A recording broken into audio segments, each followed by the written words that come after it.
Magandang araw mga kabengbeng. So, ito po yung unit ni Sir Raymond. So,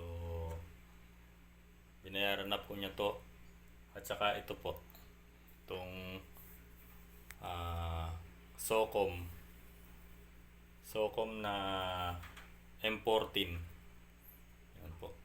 Saka itong M4 na Delta.